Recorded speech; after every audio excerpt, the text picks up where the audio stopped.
سلام رفقا، حالتون چطوره؟ من سولی هستم و امروز میخوام در مورد دووم آوردن صحبت کنم. همه ما تو زندگیمون فشارهای زیادی رو متحمل میشیم.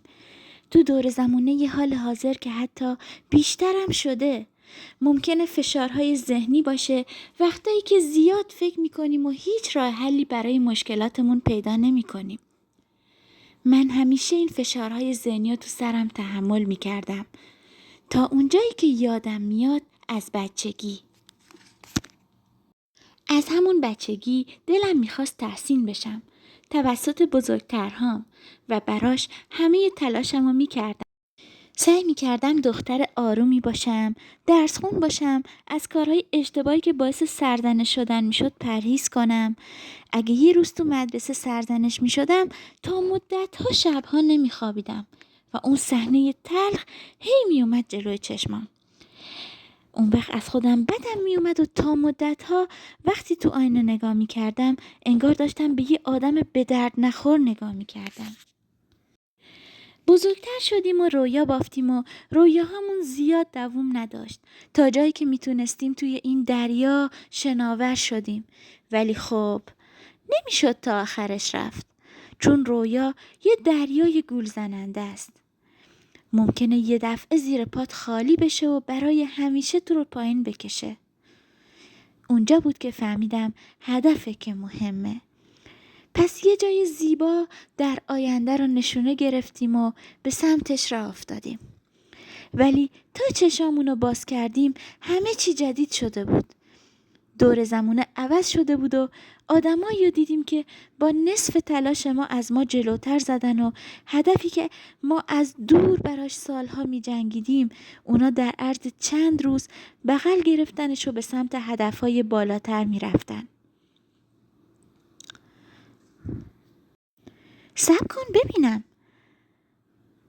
اینجاست که با خودم گفتم پس من این همه راه اشتباهی اومدم؟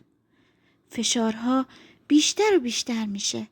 اگه قبلا در سکوت به پیشرفت ادامه میدادی، الان گوشی موبایلتو روشن میکنی و هزاران نفر رو میبینی که از تو موفق ترن. با خودت میگی فرق من با اونا چیه؟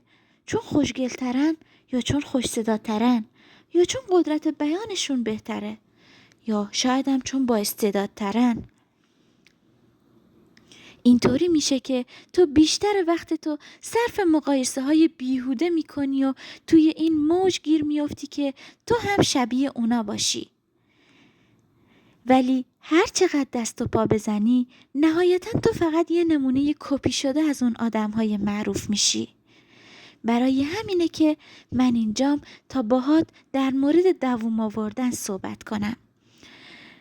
دووم آوردن با همه این فشارهای رسانه‌های اجتماعی و حتی جامعه.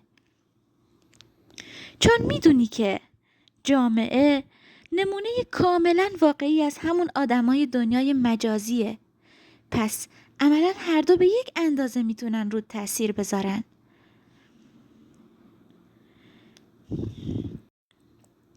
ولی من دیگه نمیتونم به کار خودم ارزش بدم وقتی کارهای فوق‌العاده بقیه رو میبینم.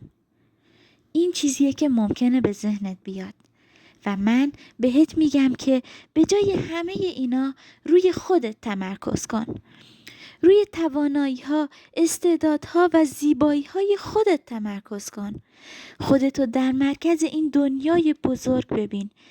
شخصیت اصلی زندگی تو کسی نیست جز خودت. تو به دنیا اومدی تا نقش خودتو ایفا کنی، جای خودت بازی کنی، نه بقیه. پس دست از مقایسه خودت با بقیه بردار.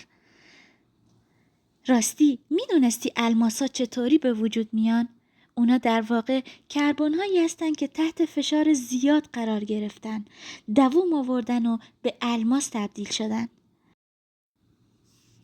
همه ما تو وجودمون یه الماس داریم که وقتی انرژیمون رو خودمون بذاریم، الماس درونمون شروع میکنه به درخشش. پس اگه به الماس وجودت احترام بذاری، میتونی تو هر شرایطی دووم بیاری.